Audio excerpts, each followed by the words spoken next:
수강생 여러분 안녕하세요. 지난 시간은 해방 후 1950년대의 직물 생산 자급화 과정을 정리해 보았습니다. 이번 시간은 1950년대 레이온 직물업의 실태에 대해 검토해 보겠습니다. 1930년대 말 자급 단계에 도달했던 면방직업의 1950년대 과제가 귀속 기업체의 불화와 파괴된 시설의 복구였다면 해방 이전에 자급화를 달성하지 못했던 레이온 직물업의 과제는 생산 확대였습니다. 그런데 일정 규모 이상의 설비를 갖춰야 했던 면방직 공장과 달리 레이온 직물은 몇 사람이 수직기로도 생산할 수 있었기 때문에 한국 정부나 원조 당국이 설비 투자 지원에 우선순위를 두지 않았습니다. 따라서 1950년대 중반의 생산 확대는 주로 소규모 공장의 설립을 통해 진행됐습니다. 그런데 소규모 공장들이 전국 곳곳에 생겨나긴 했지만 특별히 집중된 지역들이 있었습니다. 화면에 보시는 표는 해방 전후 견직물 공장과 레이온 직물 공장이 많이 위치했던 지역을 제시한 것입니다. 비교를 위해 레이온 직물 공장 외에 견직물 공장도 제시했고 1955년뿐만이 아니라 1942년도 제시했습니다. 해방 이전인 1942년에는 견직물 공장은 상대적으로 규모가 작았고 레이온 직물 공장은 상대적으로 규모가 컸습니다. 입지를 보면 견직물 공장은 대부분 경상북도에 위치하고 있었습니다. 반면 레이온 직물 공장은 경상북도에도 꽤 분포하고 있었지만 종사자 수로 봤을 때 경기도와 경상남도에 더 집중되어 있었습니다. 해방과 전쟁을 거치고 전후 재건이 진행 중이던 1955년을 보겠습니다. 견직물 공장은 여전히 경상북도가 중심이었지만 공장 수와 종사자 수가 모두 줄었습니다. 반면 레이온 직물 공장은 공장 수와 종사자 수가 늘어나면서 입지에 변화가 생겼습니다. 먼저 공장 수를 보면 모든 도에서 공장 수가 늘었지만 특히 경상북도에서 크게 늘었고 해방 이전에는 직물업과 그다지 관련이 없었던 충청남도에서도 수많은 공장이 생겨났습니다. 종사자 수를 보면 경기도에서는 줄었지만 나머지 도에서는 크게 늘었습니다. 특히 경상북도에서 크게 늘어 이제 경상북도는 견직물뿐만 아니라 레이온 직물 생산에서도 중심지가 되었습니다. 수많은 소규모 공장이 생겨난 충청남도가 다음으로 종사자 수가 많았고 비교적 큰 규모의 공장이 있던 경상남도와 경기도가 그 뒤를 이었습니다. 충청남도와 경상북도의 직물 공장들이 어느 시군에 위치했는지를 보면 더 흥미롭습니다. 시군별 통계는 해방 이전이나 이후나 구하기가 쉽지 않은데 한국은행에서 1955년 현재 전국의 종사자 수 5인 이상 사업체를 조사하여 작성한 광업 및 제조업 사업체 명부는 각 공장의 위치와 함께 종사자 수를 알려주고 있어서 시군별 집계가 가능한 매우 귀중한 자료입니다. 명부를 집계해보면 충청남도와 경상북도 안의 세 시군으로의 집적이 확인됩니다. 바로 충남 공주군, 경북 대구시, 영주군입니다. 이들 세 시군 중 대구는 1930년대 중반부터 직물 산지로서 두각을 나타냈지만 나머지 두 군은 1950년대 들어 형성된 산지입니다. 화면에 보시는 표는 세 시군에 소재한 직물 공장의 통계입니다. 비교를 위해 면직물을 제외한 모든 직물 공장도 함께 제시했습니다. 1950년대 공주군과 영주군은 모두 농촌 지역이었는데 직물 공장이 위치해 있던 곳은 군의 중심지인 읍지역이 아니라 읍에서 떨어진 면지역이었습니다. 직물 산지가 면지역에 형성된 것은 매우 특이한 현상입니다. 공주군 공주읍과 영주군 영주읍에도 직물 공장이 없었던 것은 아니지만 지리적으로 공장이 밀집한 공주군 유구면, 영주군 풍기면과 떨어져 있었습니다. 표를 보시면 대구가 레이온 직물 생산을 중심으로 다른 직물들도 함께 생산하는 종합 직물 산지였던 반면에 공주와 영주는 레이온 직물 생산에 특화한 곳이었습니다. 즉 대구에는 레이온 직물 공장 222개 외에도 견직물 공장 24개, 모직물 공장 12개가 있었습니다. 하지만 공주에는 레이온 직물 공장이 700개로 압도적이었고 영주에는 레이온 직물 공장만 389개가 있었습니다. 레이온 직물 공장의 한 공장당 평균 종사자 수는 공주와 영주에서는 10명이 되지 못했지만 대구는 28명이었습니다. 이 수치에서 알 수 있듯이 공주와 영주의 공장들은 거의 대부분 소규모인 영세 공장이었고 대구에도 영세 소규모 공장들이 많이 있었지만 일부 비교적 규모가 큰 공장도 있었습니다. 전후 재건이 진행 중이던 1955년에 이들 세 시군에 영세 또는 소규모 직물 공장들이 왕성하게 생겨난 이유는 무엇일까요? 먼저 대구를 보겠습니다. 생산품과 원료의 유통이라는 측면에서 대구는 경부선상의 유통 중심지인데다가 서문시장이라는 섬유 도소매 시장까지 가지고 있었습니다. 해방 이전에는 서문시장보다 수입품을 주로 취급하던 근처의 포목상가가 더 유명하여 시장보다 상가에 가면 질도 좋고 값도 싸다는 여론도 있었다고 합니다. 하지만 해방 후에는 장에 가면 다 구할 수 있다는 구매 관습의 변화가 나타나 서문시장이 직물의 중심시장이 되었습니다.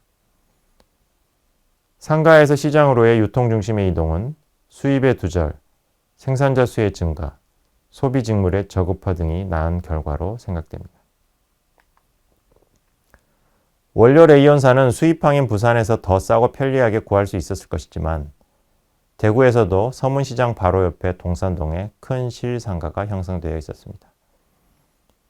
이곳의 점포 상인들은 중간 무역업자로부터 레이온사를 구입하여 직물업자들에게 판매하였습니다. 직물의 품질을 결정하는 중요한 공정이 염색 등의 가공인데 1950년대 중반에 이들 공정을 전문으로 하는 공장은 주로 대구, 부산, 서울에 분포하고 있었습니다. 대구에서는 43개 공장에서 686명이 일하고 있었고 부산과 서울에서는 각각 27, 17개 공장에서 679명, 193명이 일하고 있었습니다. 대구와 부산에 가장 많이 몰려 있었던 셈인데 그 중에서도 대구에는 직물공업조합 관계의 가공 공장이 있어서 중소직물 공장들의 염색, 표백, 정리를 담당하고 있었습니다. 이 가공 공장은 해방 이전 대구 산업조합이 있을 때 공동 작업장으로서 설치된 것인데 해방 이후 독립하여 경북염색 주식회사가 되었습니다. 하지만 1957년 무역경제라는 잡지에 실린 대구 지역 방문 기사에 따르면 이 공장은 경북직물공업조합과 계속해서 관련을 맺고 있었던 것으로 보입니다. 기사는 대구 직물업에서 이 공장이 차지하는 위치를 강조했습니다. 경북직물공업조합은 레이온사 원조자금의 입찰에도 적극적으로 참여했습니다. 당시 원조자금의 낙찰은 상당한 이득이었으므로 직물공업조합을 통해 중소직물업자들도 그 이익을 누릴 수 있었던 것입니다. 레이온사 원조자금의 배분에 대해서는 다음 시간에 따로 검토하도록 하겠습니다. 한편 도시인 대구의 직물공장은 농촌인 공주나 영주의 직물공장에 비해 시설 등의 여건이 월등히 좋았습니다. 대구 직물업에서는 해방 이전에도 수직기보다는 주로 동력직기나 족답기가 이용되었는데 이러한 설비 상황은 1950년대에도 마찬가지였습니다. 1957년에 발간된 대구 상공명감에는 각 공장이 보유한 직기 대수가 기재되어 있는데 710개의 직물공장 중 동력직기만을 갖춘 곳이 567개, 족답기만을 갖춘 곳이 106개로 대부분을 차지했습니다. 수직기를 한 대라도 설치한 공장은 16개에 불과했습니다. 대구에서는 해방 직전 통제경제기에 직물업의 설비 확장이 진행되었고 전쟁의 피해가 발생하지 않았으며 또한 전쟁기에 서울, 수원, 대전 등지에 고장난 직기들까지 유입되어 시설 확장이 용이했습니다. 불탄 직기라고 불리던 고장난 직기들은 주로 면방직 공장의 면직용 직기였는데 1950년대에는 이것이 견직물이나 레이온 직물을 짜는 데도 이용되었습니다. 이제 공주와 영주의 레이온 직물 공장으로 가보겠습니다. 농촌 지역이 도시보다 임금이 싸고 부업 노동력이 널리 존재했던 것은 사실이지만 그것만으로 두 곳으로의 집적을 설명할 수는 없습니다. 또 다른 요인, 북쪽에서 내려온 피난민이 해답의 열쇠입니다. 지리학계의 연구에 따르면 이 두 지역에서 레이온 직물 생산을 시작한 사람들은 피난민들이었다고 합니다. 평안남북도와 황해도의 피난민들이 이 두 지역에 많이 정착한 것은 일종의 예언서인 정감록의 가르침 때문이었습니다. 정감록은 서북지방에 거주하면 큰 피해를 볼 것이라며 피난하기 좋은 10곳, 이른바 십승지를 제시했습니다. 그 중에 풍기와 유구가 포함되어 있었습니다. 정감록이 피난할 것을 권한 서북지방에는 평안남도의 평양, 안주, 개천, 평안북도의 영변이라는 직물산지가 속해 있었습니다. 이곳에는 해방 이전에 레이온 직물과 견직물을 생산하는 공장들이 분포하고 있었습니다. 피난민을 통해 이들의 경험이 남쪽으로 전파된 것입니다. 특히 소규모 견직물 공장들이 다수 존재했던 평안북도 영변군의 경험이 중요했습니다.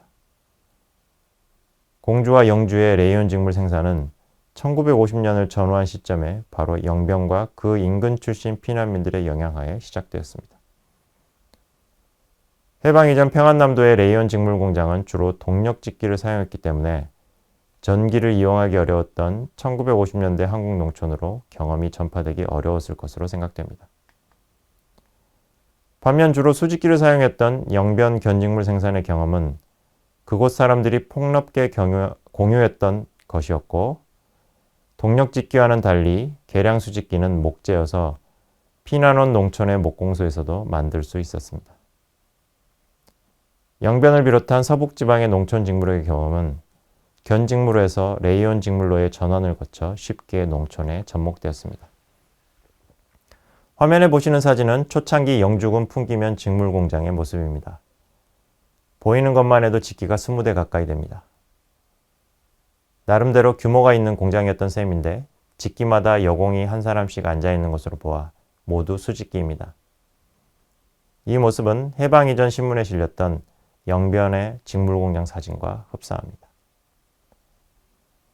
대한방직협회에서 발간한 섬유연보에 따르면 1950년대 중반 공주와 영주는 경기도 강화군과 함께 레이온 도비직의 주산지였습니다. 도비직이란 자카드보다는 덜 정교한 도비라는 기구를 이용하여 간단한 무늬를 넣어짠 직물을 말합니다. 원래부터 영변의 직물업이 수직기 중심이었던 데다가 전기 사정 때문에 동력직기를 도입하기 어려운 상황에서 대신에 무늬 있는 직물을 짜는 쪽으로 제품 향상 노력이 이루어졌던 것으로 보입니다. 1950년대 말의 현지 조사에 따르면 공주군 유구면에 동력직기를 갖춘 공장이 23개, 수직기를 갖춘 공장이 242개였습니다. 직기는 동력직기 124대, 수직기 663대였고 종사자 수는 남자 352명, 여자 1136명이었습니다. 생산품은 레이온 직물이 주였지만 나일론 직물도 동력직기 공장에서 일부 생산되고 있었습니다. 그런데 동력화된 공장도 전력 사정이 좋지 않아 발동기 시설까지 갖추어야 했다고 합니다. 반면 같은 조사에서 영주군 풍규면에서는 동력직기의 도입이 관찰되지 않았고 1950년대 말에 크게 쇠퇴한 모습이 보였습니다. 예를 들어 수직기 대수는 1956년에 약 2000대에서 1960년에는 256대로 줄었고 종사자 수도 1956년 약 3000명에서 1960년에는 481명으로 줄었습니다. 이곳 직물업의 쇠퇴는 1950년대 말 경기 불황이라는 전국적인 요인과 함께 더 나은 투자처인 인삼 재배의 존재라는 국지적 요인이 함께 작용한 결과였습니다. 피난민들은 피난지에서 경작지를 구매하지 못하면 농업 노동자가 되거나 다른 생산 활동에 종사할 수밖에 없습니다. 따라서 피난민이 많다는 것은 농촌공업의 발달에는 플러스 요인이 될 수 있었습니다. 정감록이 피난하기 좋은 곳 10곳을 제시했는데 그 중에서도 풍기와 유구에서만 직물업이 발달한 것은 우연에서 시작된 집적의 결과였을 수도 있지만 교통의 편의도 한 가지 요인이었을 것으로 생각됩니다. 예언서의 좋은 피난지는 대개 산속의 오지였는데 풍기와 유구는 주변 교통이 비교적 편리했습니다. 풍기는 서울과 부산을 잇는 중앙선이 지나는 곳이었으며 유구는 철도는 지나지 않지만 인근의 대전뿐만 아니라 서울, 경기와 호남으로 도로가 이어져 있었습니다. 농촌 지역은 원료의 도입과 유통에서 도시 지역에 비해 불리할 수밖에 없었지만 이 두 지역은 그래도 사정이 나았다고 할 수 있습니다. 인견사의 공급은 철도와 도로를 통해 이루어졌는데 산지의 원료 상인들이 부산, 대구 등지에서 실을 사서 현지로 들여왔습니다. 평양 출신으로 풍기에 피난와서 1950년대 레이온사 상인이었던 분을 2006년에 만나 뵌 적이 있는데 풍기에는 레이온사 상인이 3명 정도 있었고 실은 대구나 부산에서 현찰로 구매했다고 들었습니다. 유구에서 1950년대부터 직물업을 해오신 분도 같은 해 뵈었는데 실 장사꾼 7, 8명이 부산을 다니면서 레이온사를 사왔다고 기억했습니다. 풍기와 유구에서 활동했던 실 장사꾼들은 점포 상인이 아니라 행상과 비슷한 존재였기 때문에 직물 생산자들이 모여 있을수록 공급량을 늘려 공급 단가를 떨어뜨릴 수 있었으리라 생각됩니다. 나중에 이야기지만 1960년대 들어 원진 레이온이 설립되어 국산 인견사가 공급될 때는 각지에 설치된 대리점을 통해 레이온사가 유통되었습니다. 생산한 직물의 판매 경로는 풍기와 유구가 달랐습니다. 풍기에서는 생산된 직물을 철도를 통해 서울 방면으로 보내거나 인근 마을로 행상을 다녔습니다. 거래의 중개소 역할을 하던 풍기역 근처의 한 식당은 직물을 사고 팔려는 사람들로 매우 붐볐다고 합니다.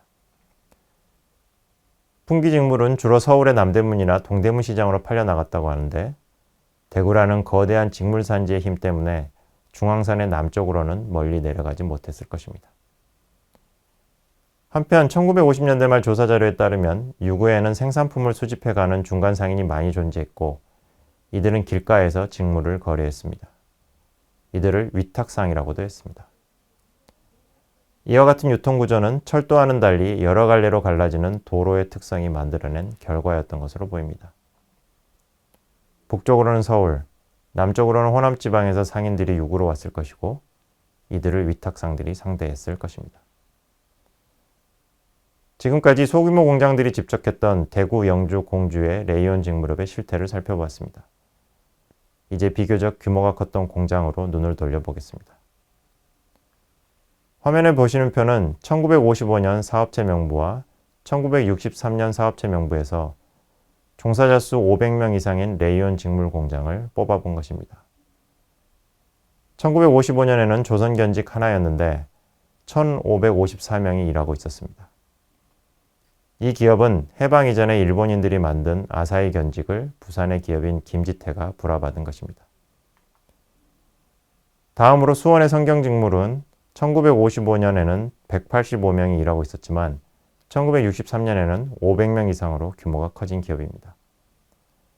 이름을 보시면 알 수 있듯이 오늘날 SK그룹이 이 기업에서 시작됐습니다. 그런데 이 기업 또한 해방 이전에 일본인들이 만든 성경직물을 그 기업에서 근무한 최종건이 불화받은 것입니다. 강화도의 심도직물은 1955년에는 103명이 일했고 1963년에 500명 이상으로 규모가 커진 기업입니다. 강화도는 해방 이전부터 조선인들의 직물업이 성장했던 곳입니다. 부산의 동양견직은 1955년에 63명이 일했던 국광직물이 확장한 것으로 보입니다. 이 기업의 유래는 자세히 알기 어렵습니다. 이번 시간은 1950년대 레이온 직물업의 실태를 검토해 보았습니다. 다음 시간은 원료 레이온사의 도입에 대해 살펴보도록 하겠습니다.